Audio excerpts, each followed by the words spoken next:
नमस्कार। ये वीडियो उन सभी के लिए है जिनके पास लाइफ इंश्योरेंस है।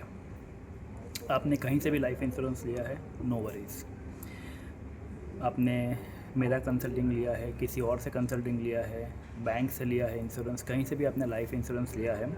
ये वीडियो एक रियल लाइफ सिचुएशन जो मेरे सामने आई है उसके आधारित है, तो प्लीज़ इस वीडियो को लास्ट तक देखिएगा।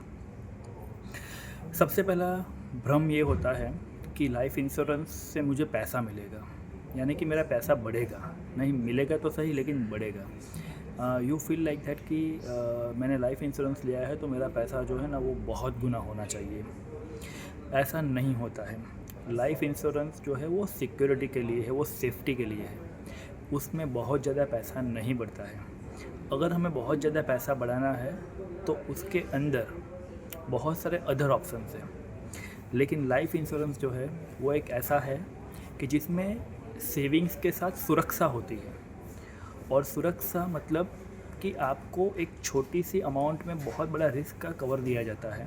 तो इसके अंदर जो है रिटर्न लिमिटेड होता है, मिनिमम होता है। For an example 6%, 8%, 10%, what ever.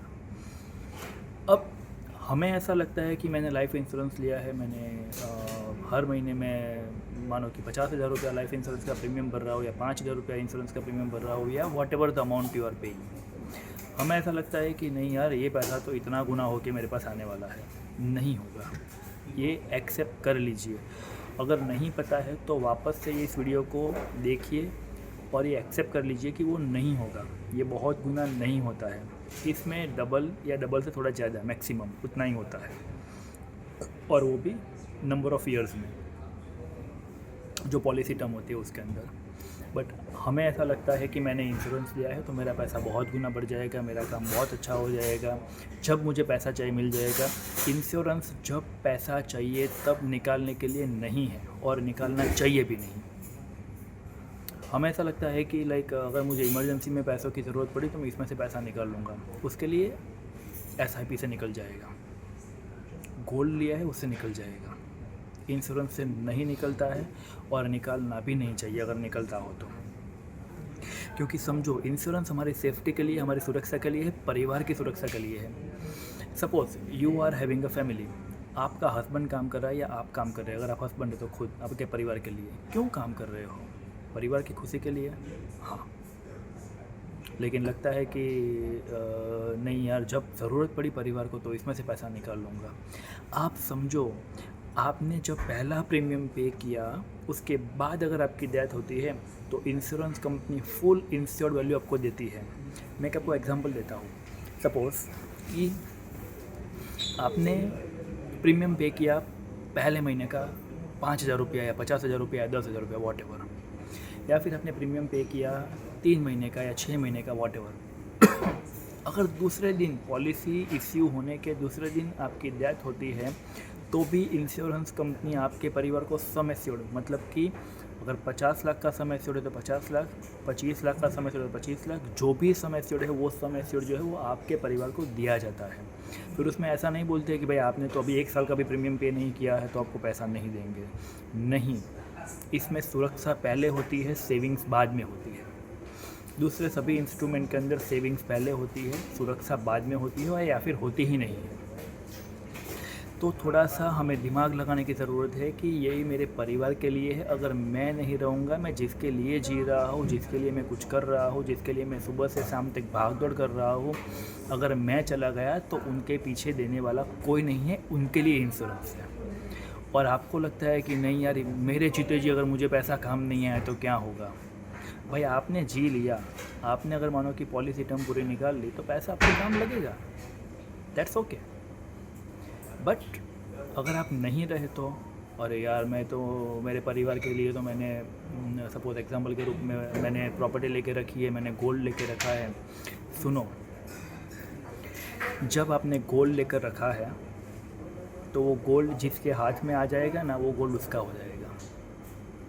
उसके ऊपर नामकरण नहीं होता है। आप बोलो कि मेरी तिजोरी के अंदर है और तिजोरी का एक्सेस तो इसके पास ही है, हाँ, लेकिन अगर किसी और के हाथ में एक्सेस चला गया तो, और मैं गोल्ड से अपोज में नहीं हूँ, लेकिन इंश्योरेंस एक ऐसा पेपर है, एक ऐसा ऑप्शन है कि आपने आपकी वाइफ का नाम लगाया है तो आपकी वाइफ को ही वो पैसा दिया जाएगा।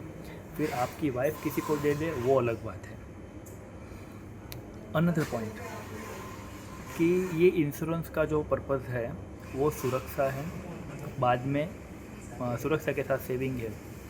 तो ये आपके लिए नहीं है, ये समझ लो, ये आपके परिवार के लिए है। अगर हमने जी लिया तो पैसा वापस आ जाएगा, उसमें से कुछ प्लस होके डबल होके what ever the it could be. अगर 100 साल का प्लान है तो मैच्योरिटी के बाद भी एक मैच्योरिटी परिवार को मिलेगी after death, that's okay. But ये एक ऐसा इंस्ट्रूमेंट है कि जो आपकी परिवार को सेफ रहता है। कल वो मेरे क्लाइंट ने मुझे बताया कि मैंने तो मेरे बच्चों के लिए प्रॉपर्टी लेके रखी और बच्चों के लिए क्या करना, बहुत कुछ कर दिया, उनको पढ़ाया लिखाया ये कर दिया। ओके, लेकिन वो तो आपने अब किया, उसके पहले आपको थोड़ी ना पता था कि आप इतना जीने वाले हो। और इससे भी इम्पोर्टेंट बात कि मैंने उनके लिए प्रॉपर्टी लेके रखी है।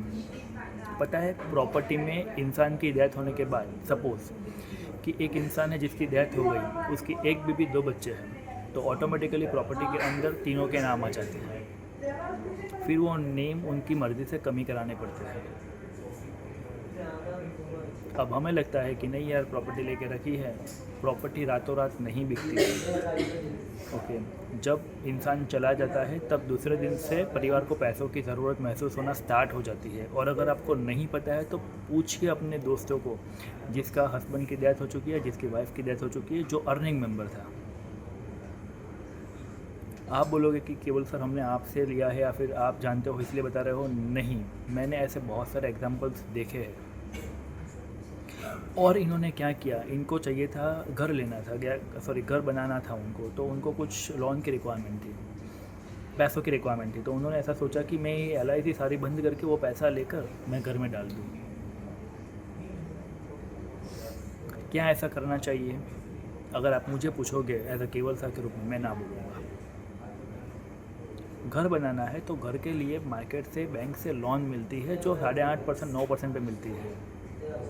और उसमें भी बढ़िया सी बात यह है कि अगर आप चले गए ना बीच में से एज अ अर्निंग मेंबर, तो ऑटोमेटिकली वो लोन का इंश्योरेंस अगर आपने लिया है तो वो लोन का रीपेमेंट आपको नहीं करना है, परिवार को नहीं करना है। वो ऑटोमेटिकली लोन का रीपेमेंट इंश्योरेंस कंपनी कर देती है। इंश्योरेंस बन करके मैं घर बनाऊंगा, नॉट एट ऑल, नहीं करना चाहिए। तो थोड़ा सा पावरफुल होके सोचिए कि ये इंश्योरेंस हमारे इस काम के लिए है, हमारे ग्रोथ के लिए है। और अगर बहुत ज़्यादा ग्रो करना है तो उसके लिए लैंड में इन्वेस्टमेंट है, गोल्ड अभी चल रहा है, सिल्वर चल रहा है, आप वहाँ पे कर सकते हो। देखो, रिस्क एपेटाइट हर एक के में अलग अलग होता है। SIP आप कर सकते हो, मैं उसके अपोज में बिल्कुल नहीं हूँ, लेकिन वो भी मार्केट बेस्ड चलती है। देखिए कि आपको सबसे पहले आता है सुरक्षा। गूगल पे जाइए और गूगल पे सर्च कीजिए फाइनेंशियल पिरामिड। मेरे पर विश्वास मत कीजिए, गूगल पे जाके सर्च कीजिए फाइनेंशियल पिरामिड और वहाँ पे जाके देख लीजिए कि सबसे पहले 2 चीज़ होनी चाहिए, और वो है हेल्थ इंश्योरेंस और लाइफ इंश्योरेंस। और ये जब एज बढ़ती है तब या तो प्रीमियम बहुत ज़्यादा हो जाता है या तो वहाँ आपको इंश्योरेंस मिलता ही नहीं है। तो अगर आपने पुराने टाइम में इंश्योरेंस लेके रखा है, पागलपन मत करो, उसे कभी भी क्लोज मत कराओ, उसे सरेंडर मत कराओ। आप बोलो नहीं यार बहुत ज़्यादा पैसों की ज़रूरत है, तो उससे आपको लोन भी मिल सकती है। और ये तो अच्छी बात है कि सरेंडर का ऑप्शन है। अगर सरेंडर का ऑप्शन ही नहीं होता तो हम कहीं से भी अरेंजमेंट करते हैं। और मैं तो कहता हूँ कि IRDA के नियम के अनुसार ऐसा बन जाना चाहिए कि आपने इंश्योरेंस में एक बार पैसा डाला, आपका पैसा या तो डेथ पे मिलेगा या तो पैसा जो है वो मैच्योरिटी पे ही मिलेगा। और पता है ऐसा नियम क्यों नहीं है? क्योंकि इससे इंश्योरेंस कंपनी को लॉस जाता है। जब आप जल्दी सरेंडर कर देते हो तब आप लॉस करते हो और इंश्योरेंस कंपनी फ़ायदा करती है। और हमेशा हमें ऐसा थॉट रहता है कि मुझे कोई गलत प्रोडक्ट दे दी गई है, गलत पॉलिसी दे दी गई है। करते हैं करने वाले, मैं मना नहीं करता हूँ, मेरे पास हज़ारों केसेस आए हैं आज तक के लाइफ के अंदर। लेकिन मैंने पहले भी बताया था और मैं आज भी बता रहा हूँ कि अगर आप मेरे से एडवाइस लोगे तो मैं बोलूँगा, जी खोल के बोलूँगा, छाती थान के बोलूँगा कि सही दूंगा वरना नहीं दूंगा, क्योंकि वो आपके फैमिली के लिए है। कल उठकर ऐसा ना हो कि मेरी बच्ची आपके बच्चे से आंख मिलाकर बात ना कर पाए। So that's why please make sure आपके पास LIC का कोई भी पॉलिसी है या कोई भी इंश्योरेंस कंपनी की पॉलिसी है तो उसे बंद करने से पहले एक बार राइट एडवाइस ले लें। और अगर आपको कुछ समझ में नहीं आता है तो you can talk to me, you can drop me a message, हम लोग एनालाइज करेंगे और उसके ऊपर हम लोग वर्कआउट करेंगे। कोई भी काउंटर क्वेश्चन है, कुछ भी क्वेरी है, आप मेरे साथ कनेक्ट में हो, आप मेरे साथ पर्सनली डिस्कस कर सकते हो या मेरी टीम को कनेक्ट कर सकते हो, हम लोग डिस्कस करके आपको आंसर कर देंगे। Thank you very much for watching this video. आप इस वीडियो को अपने दोस्तों के साथ, फैमिली के साथ, फ्रेंड्स के साथ शेयर कर सकते हो। Thank you.